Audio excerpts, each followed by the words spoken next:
നമസ്കാരം, ഞാൻ Sreekutty Sreekumar. Chemmanur international jewellers Kaumudi ഹെഡ്ലൈൻസിലേക്ക് സ്വാഗതം. Presented by NCDC. നിലയ്ക്കാത്ത പ്രകോപനം. കശ്മീർ അതിർത്തിയിൽ പ്രകോപനം നിർത്താതെ പാകിസ്ഥാൻ. വടക്കൻ കശ്മീരിൽ കുപ്വാര ജില്ലയിലെ ഹന്ദ്വാരയിൽ സൈനിക ക്യാമ്പിന് നേരെ വീണ്ടും ഭീകരാക്രമണം. സൈനിക വെടിവെപ്പിൽ 3 ഭീകരർ കൊല്ലപ്പെട്ടതായി വിവരം. ഏറ്റുമുട്ടൽ തുടരുന്നു. ക്യാമ്പിന് നേരെ ആദ്യ ആക്രമണം ഉണ്ടായത് പുലർച്ചെ 5:30-ഓടെ. രക്ഷപ്പെട്ട ഭീകരർക്കായി തിരച്ചിൽ തുടരുന്നതിനിടെയായിരുന്നു രണ്ടാം വട്ടവും വെടിവെപ്പ്. പാക് അധീന കശ്മീരിലെ ഇന്ത്യൻ പ്രഹരത്തിനു ശേഷവും തുടരുന്ന ആക്രമണം പാക് സേനയുടെ സഹായത്തോടെയെന്നും സംശയം. അതേസമയം നിയന്ത്രണ രേഖയിലൂടെ ഇന്ത്യയിലേക്ക് നുഴഞ്ഞുകയറ്റത്തിന് 100 കണക്കിന് ഭീകരർ സജ്ജരെന്ന് ഇന്റലിജൻസ്. അധിനിവേശ കശ്മീരിൽ ഇന്ത്യ തരിപ്പിണമാക്കിയ ഭീകര ക്യാമ്പുകൾ വീണ്ടും സജീവമായതായും റിപ്പോർട്ട്. 4 അതിർത്തി സംസ്ഥാനങ്ങളിലും അതിജാഗ്രത. വെളിച്ചം തേടുന്ന തെളിവുകൾ. പാകിസ്ഥാന് നേരെയുള്ള ഇന്ത്യൻ സൈനിക നടപടി വ്യക്തമാക്കുന്ന തെളിവുകൾ കേന്ദ്ര സർക്കാർ പുറത്തുവിടില്ലെന്ന് സൂചന. ആക്രമണ ദൃശ്യങ്ങൾ പരസ്യമാക്കുന്നത് സൈനികവും നയതന്ത്രപരവുമായ കാരണങ്ങളാൽ അനുചിതവും അപകടകരവുമെന്ന് നിഗമനം.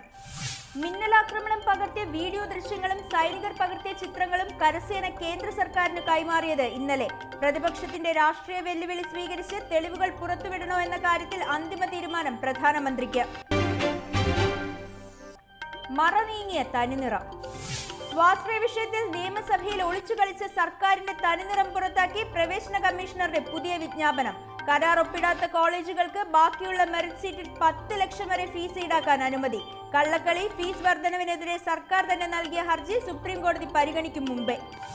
പരിഷ്കരിച്ച വിജ്ഞാപനം അനുസരിച്ച് കരുണ, കണ്ണൂർ മെഡിക്കൽ കോളേജുകൾക്ക് 10 ലക്ഷം വീതവും കോഴിക്കോട് KMCDക്ക് 7.5 ലക്ഷവും വാർഷിക ഫീസ് ഈടാക്കാം. അതേസമയം പ്രവേശനം റദ്ദാക്കിയ ജെയിംസ് കമ്മിറ്റി നടപടിക്കെതിരെ മാനേജ്മെന്റുകൾ നൽകിയ ഹർജിയിൽ ഇന്ന് വിധിയുണ്ടാകും. സ്വാശ്രയ മാനേജ്മെന്റുകളുടെ കൊള്ള അനുവദിച്ചുകൊണ്ട് സർക്കാർ പുതിയ വിജ്ഞാപനം പുറത്തിറക്കിയത് ചൊവ്വാഴ്ച രാത്രി. നിയമസഭ ദീർഘാവധിക്ക് പിരിയുകയും പ്രതിപക്ഷ MLA-മാരുടെ നിരാഹാരം പിൻവലിക്കുകയും ചെയ്തതോടെ പ്രതിഷേധ ഭീതിയില്ലാതെ സർക്കാർ. തീയതി കഴിഞ്ഞും തീർപ്പില്ല. ഹൈക്കമാൻഡിന്റെ ഒറ്റമൂലി ചികിത്സയും ഫലിക്കാതെ കോൺഗ്രസിൽ പുനഃസംഘടനാ ശ്രമത്തിന് അനിശ്ചിതത്വം. പുതിയ DCC പ്രസിഡന്റുമാരുടെ പട്ടികയ്ക്ക് AICC നിർദ്ദേശിച്ച സമയം ഇന്നലെ അവസാനിച്ചു. അതിനിടെ സമയം നീട്ടണമെന്ന ആവശ്യവുമായി ഉമ്മൻചാണ്ടിയും രമേശും. DCC പ്രസിഡന്റുമാരുടെ പട്ടിക നീളുന്നതിന് പിന്നിൽ AI ഗ്രൂപ്പുകൾ തമ്മിലുള്ള മത്സരമെന്ന് സൂചന. പരസ്പര ധാരണയല്ലാതെ പട്ടിക തയ്യാറാക്കിയാൽ ഹൈക്കമാൻഡ് നേരിട്ട് നോമിനികളെ നിശ്ചയിക്കുമെന്ന് ആശങ്ക. ഗ്രൂപ്പ് നോമിനികളെ സുധീരൻ വെട്ടുമെന്നതും പ്രശ്നം. ഇനി ഇന്നത്തെ സ്വർണം വെള്ളി നിരക്കുകൾ.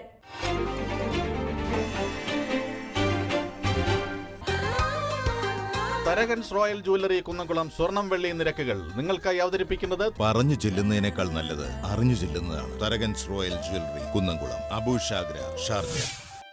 സ്വർണം ഗ്രാമിന് 2800 രൂപ, പവൻ 22,400 രൂപ. വെള്ളി ഗ്രാമിന് 51 രൂപ. തരകൻസ് റോയൽ ജ്വല്ലറി കുന്നംകുളം സ്വർണം വെള്ളി നിരക്കുകൾ നിങ്ങൾക്കായി അവതരിപ്പിച്ചത് പറഞ്ഞു ചെല്ലുന്നതിനേക്കാൾ നല്ലത് അറിഞ്ഞു ചെല്ലുന്നതാണ്. Tharakans royal jewellery Kunnamkulam, Abu Shagara, Sharjah.